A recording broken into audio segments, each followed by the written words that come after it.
Madame, Monsieur, bienvenue dans cette nouvelle session d'information sur Bien Télévision à la une de l'actualité. Le président de l'Assemblée provinciale de Kinshasa vient d'être destitué de ses fonctions ce vendredi. Au cours de la plénière, 34 députés sur 41 ont voté pour la destitution de l'honorable Godin Poyi contre 3 contre et 4 abstentions. Il lui reprochait l'abus du pouvoir et la mégestion. La motion de déchéance a été initiée par le député provincial Mbozi Wambozi. La République démocratique du Congo dispose désormais d'un réseau spécialisé dans les questions liées à l'économie verte.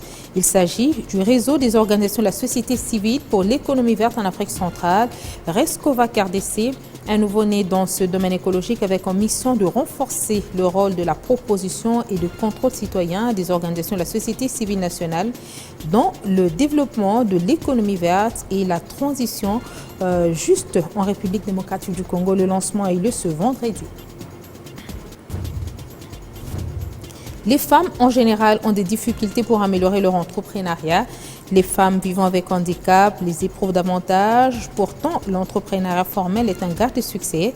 Elles ont été sensibilisées sur cette nécessité et à leur tour, elles demandent des allègements des conditions.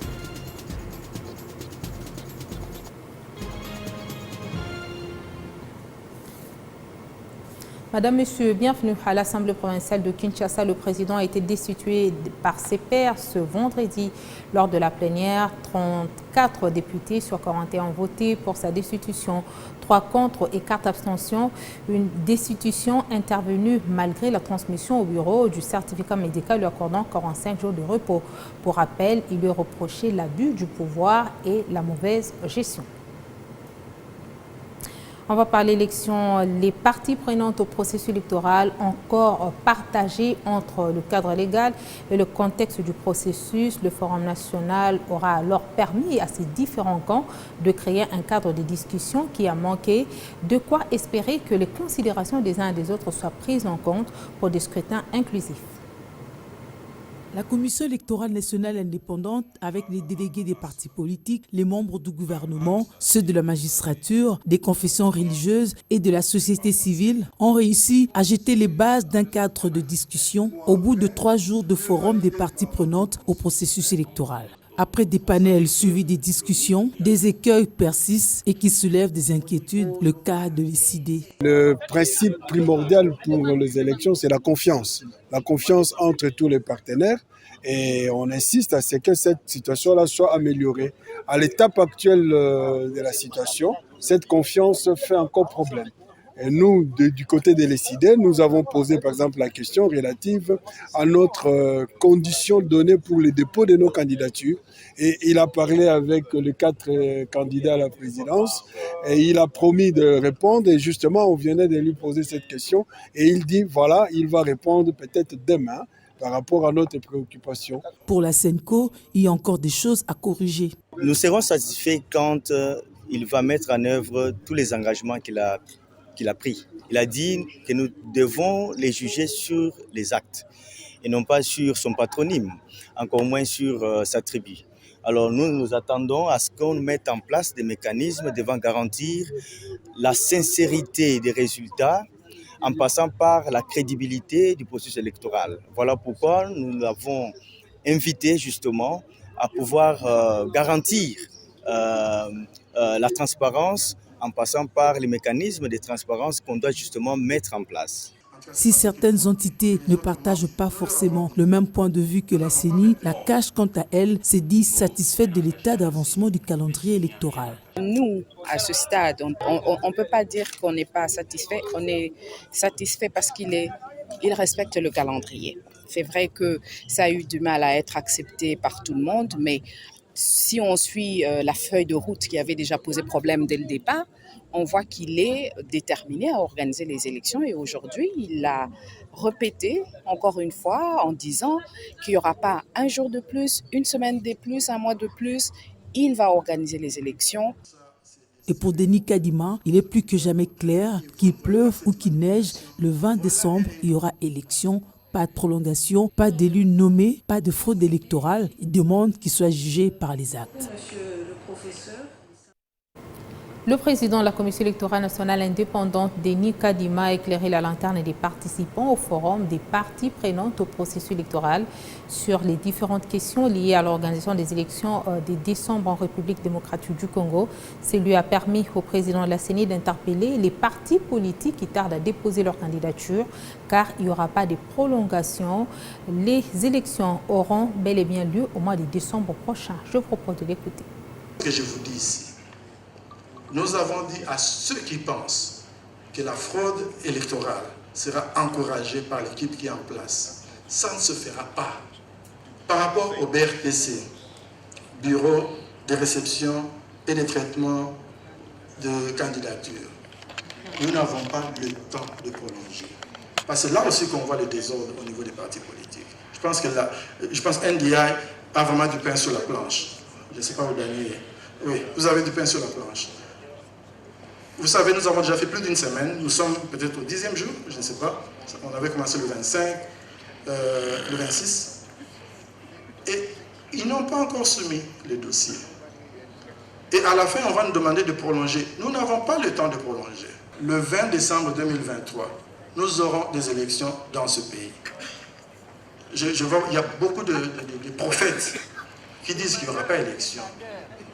Il y en a vraiment beaucoup. Je n'ai rien contre les prophètes, mais on nous dit qu'il n'y aura pas d'élection. Moi, je vous dis que sur le plan technique, nous sommes prêts. Notre difficulté, il est d'abord sécuritaire et puis financier. Mais même alors, même avec des moyens plus limités, nous continuons à faire ce que nous devons faire. Donc, le 20 décembre 2023, ne dites pas que je ne vous l'ai pas dit. Et je le dis depuis day one. Je le dis depuis le premier jour. Et parfois, on ne me croit pas. Je le répète. Mes frères des partis politiques, mes sœurs des partis politiques, soyez prêts. On ne va pas reculer. Autre sujet, la République démocratique du Congo et la France sont déterminés à lancer la coopération de volontariat en RDC, un programme qui sera conduit par la structure France Volontaire. Ce projet permettra aux jeunes Congolais de s'orienter, de se mobiliser sur la question de la préservation des forêts. C'est le ministre de la Jeunesse de la République démocratique du Congo, Yves Mbukoulou, qui a signé cet accord en présence de l'ambassadeur de la RDC en France. L'ambassade de la République démocratique du Congo en France a accueilli ce jeudi 6 juillet la cérémonie de signature de l'accord de partenariat entre le ministère de la Jeunesse, Nouvelle Citoyenneté et Cohésion nationale et l'organisme France Volontaire. Le ministre Yves Mbukoulou a profité de sa présence à Paris pour signer cet accord qui va lancer la coopération entre le programme de volontariat en République démocratique du Congo et France Volontaire. Pour France Volontaire, qui est implanté dans le monde entier, il y a la question de ces mobilités croisées, de permettre à des jeunes de RDC de venir faire des missions en France, d'accueillir des jeunes Français, d'accueillir des jeunes du bassin du Congo. Et nous avons un programme qui figure dans nos engagements, qui s'appelle le One Forest Youth Initiative, qui va permettre à des jeunes du bassin du Congo de se mobiliser sur la question de la préservation des forêts. Et nous aurons bien entendu besoin de tout l'appui du ministère de la Jeunesse de la République démocratique du Congo. Comme vous le savez, après le discours du directeur général de France Volontaire, M. Yann Delaunay, et celui du ministère de la Jeunesse, Nouvelle Citoyenneté et Cohésion nationale de la République démocratique du Congo, la cérémonie de signature de l'accord de partenariat permettra à la jeunesse de la République démocratique du Congo, dans le cadre de la mobilité croisée, de venir faire des missions en France, d'accueillir les jeunes du bassin du Congo et ceux du monde entier en République démocratique du Congo. J'ai d'abord un sentiment de joie pour cette signature parce que c'est un processus qui a commencé il y a plus d'une année. Il y a eu beaucoup de travaux, déjà beaucoup d'accompagnement de la part de France Volontaire dans l'élaboration du statut du volontariat plus démocratique du Congo, mais également dans la mise en œuvre du programme qui est en discussion au niveau du gouvernement. Et la signature de cette convention nous permettra aujourd'hui de pouvoir lancer cette coopération entre le programme de volontariat de la République démocratique du Congo ainsi que France Volontaire. Avec plus de 65% de sa population qui est jeune, La République démocratique du Congo attend des France volontaires un accompagnement technique et la mise en place de mesures réglementaires qui va organiser le volontariat en République démocratique du Congo. Toujours dans le domaine écologique, le réseau des organisations de la société civile pour l'économie verte en Afrique centrale, branche de la République démocratique du Congo, a fait sa sortie officielle ce vendredi 7 juillet. Une plateforme dont l'objectif principal est de renforcer le rôle de proposition et de contrôle citoyen des organisations de la société civile nationale pour une transition juste vers une croissance verte, inclusive et intégrée. Promouvoir la transition juste pour une croissance verte, inclusive et intégrée, tel est le pilier fondamental du réseau des organisations de la société civile pour l'économie verte en Afrique centrale, branche RDC. Réseau qui a vu le jour ce vendredi 7 juillet à Kinshasa. Rosevac RDC tend à renforcer le rôle de la proposition et de contrôle citoyen en vue de l'effectivité de l'économie verte et de la transition juste dans divers secteurs forestiers. Un nouveau réseau est né ici en RDC qui va devoir travailler sur les questions d'économie verte ici en RDC. L'idée que nous avons, c'est vraiment de renforcer la voix de la société civile à travers le plaidoyer qui est bien construit, bien argumenté pour influencer les processus décisionnels qui touchent à l'économie verte. Nous nous sommes donnés comme mission de promouvoir une transition juste vers une économie verte, intégrée et inclusive. Aussitôt lancé, Rosevac RDC étale déjà ses 3 priorités phares. La réforme forestière, le marché de crédit carbone, ainsi que la révisitation des contrats forestiers. L'idée que nous avons, c'est de contribuer à la réflexion au niveau de l'état des lieux général du secteur, mais également de contribuer à formuler la nouvelle politique forestière. On a notamment cette question du marché de carbone, qui est en train de prendre corps. Nous voulons également là être porteurs d'un plaidoyer pour l'intégration des éléments d'une transition juste. On a également une autre question, c'est la révisitation des contrats forestiers qui nous semble être très mal parti et nous l'avons inscrit également comme une priorité d'action pour les semaines et les mois qui viennent. Ces réformes forestières évoquées, avec perspective de la mise sur pied d'une politique forestière qui sera déclinée à travers une révision du code forestier, se focaliseront sur les problématiques précises liées aux politiques décisionnelles pour accompagner cette transition voulue juste dans le pays solution. Poursuivons cette édition du journal avec ces communiqués qui nous provient du parquet général près la Cour de cassation. Depuis 48 heures, il circule sur les réseaux sociaux l'information selon laquelle le nommé Dego, condamné à la peine de mort pour meurtre de Mme Yvonne Ifete et son bébé le 6 novembre 2021 par le tribunal de grande instance de Calamou, a été retrouvé dans le gang des kidnappeurs qui venait d'être condamné à la peine de mort ce jeudi 6 juillet 2023. À la suite de cette information et dans le but de rechercher la manière dont ce condamné se serait retrouvé en dehors de la prison centrale de Makala, Monsieur le procureur général près la Cour de cassation Fermin Vondé Mambou a dépêché ce matin du 7 juillet 2023 une équipe de magistrats pour procéder à la vérification des faits dénoncés. Il se révèle que le condamné Dego, de son vrai nom, Zita Kenge, n'est jamais sorti de cette prison depuis la date de son arrestation jusqu'à ce jour. Cette fausse information constitue en droit l'infraction des propagations des faux bruits.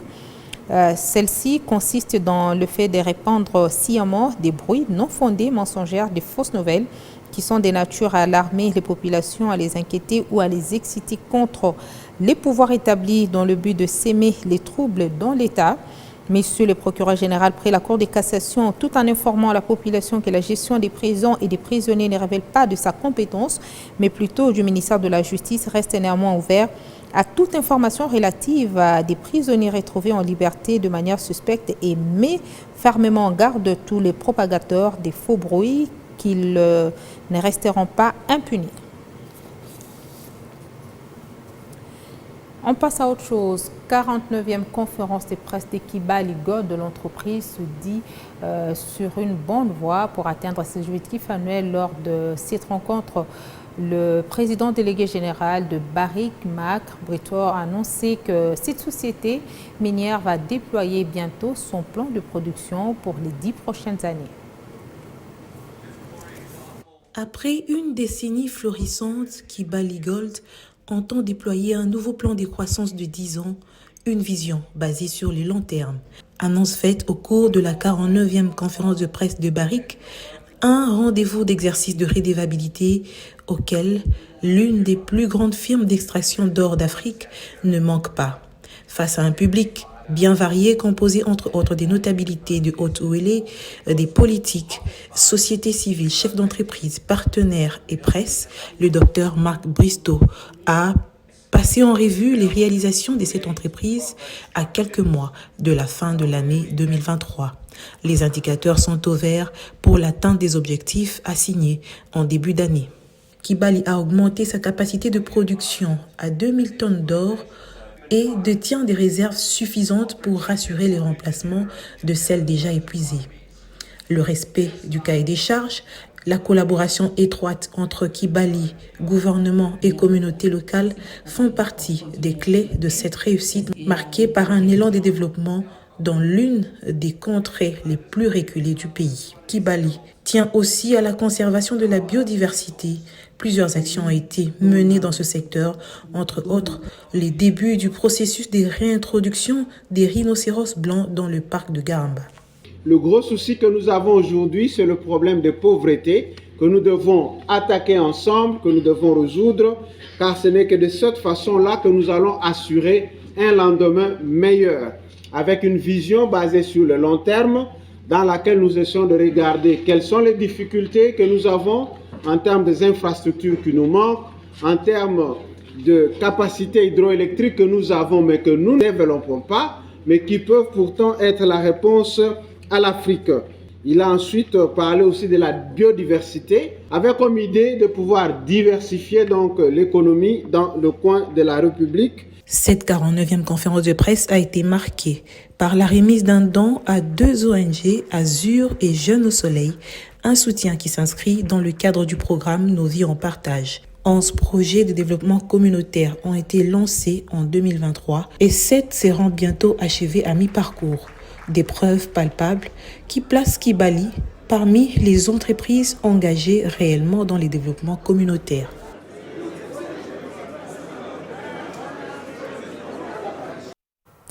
Toujours dans le secteur minier, après seulement 6 mois d'activité primaire à Gold, RDC SA vient d'exporter officiellement 2 tonnes d'or artisanal, un record équivalent à 90 ans des exportations, à 70 ans des exportations de la province du Sud Kivu, en parlant de la moyenne de 25 kg exportés par an, et à 20 ans des exportations d'or artisanal de toute la République démocratique du Congo sur une moyenne de 100 kg l'an.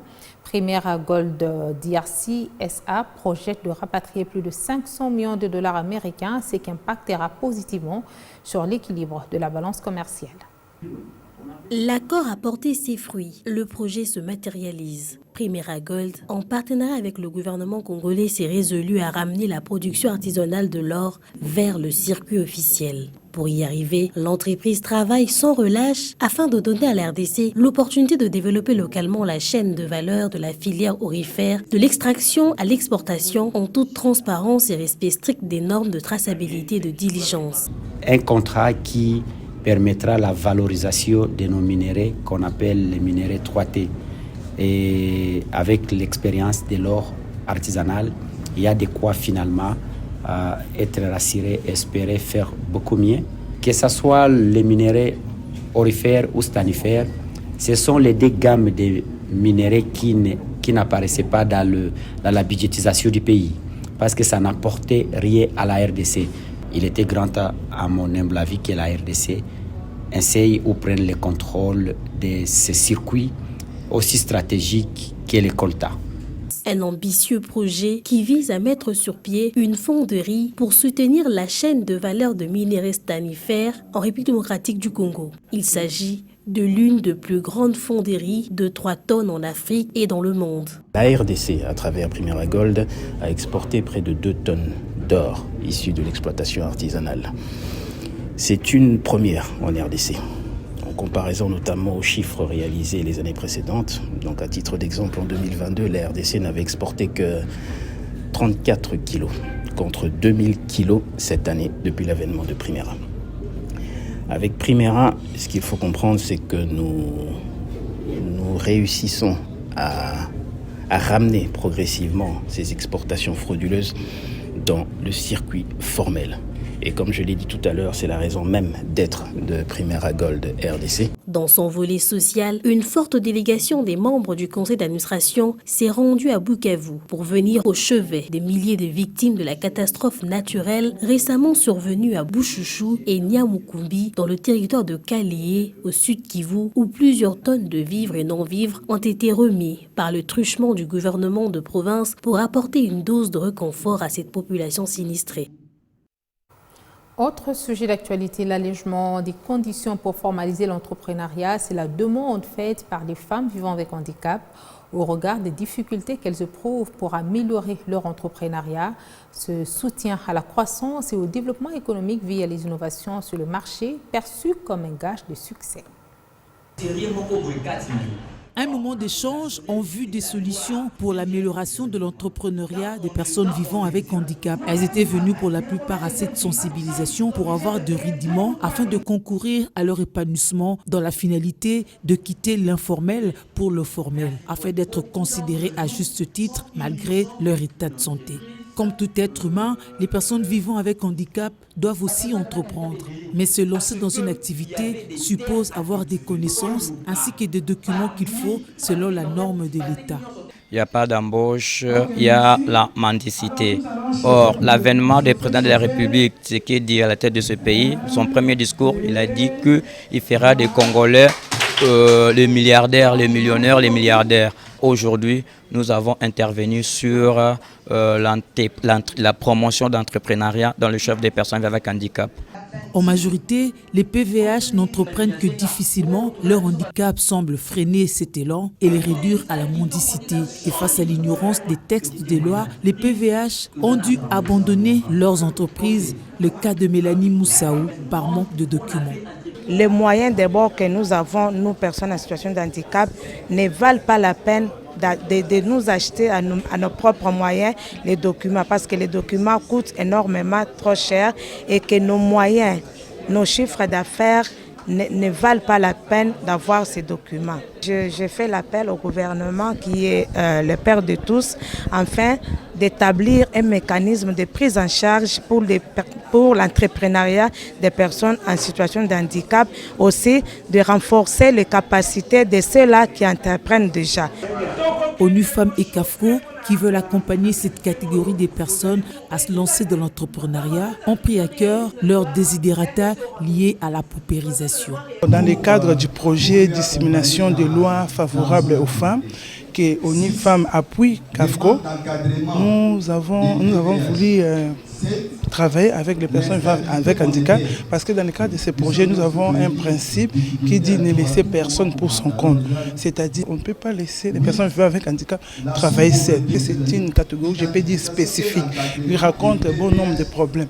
Cette sensibilisation était un moment de rappeler à ces personnes vivant avec handicap qu'entreprendre ne dépend ni de l'âge, encore moins du niveau, mais de la volonté. L'informel demeure pourtant un danger pour la société. Il faut alors quitter l'informel pour le formel afin de se rendre utile à la société. C'était l'appel du jour.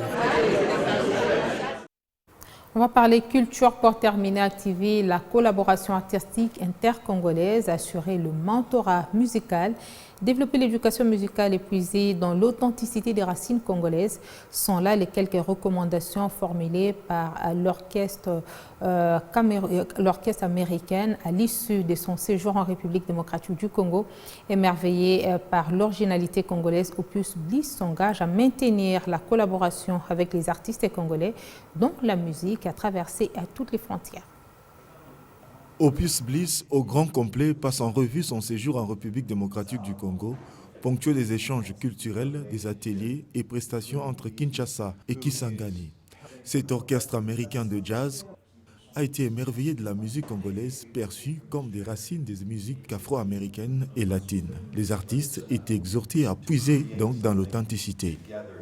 Les musiques américaines qui sont nées beaucoup plus principalement des traditions afro-américaines. And Si vous avez une vision beaucoup plus perçante et que vous décidez de descendre jusqu'à la racine, c'est là que vous voyez la musique.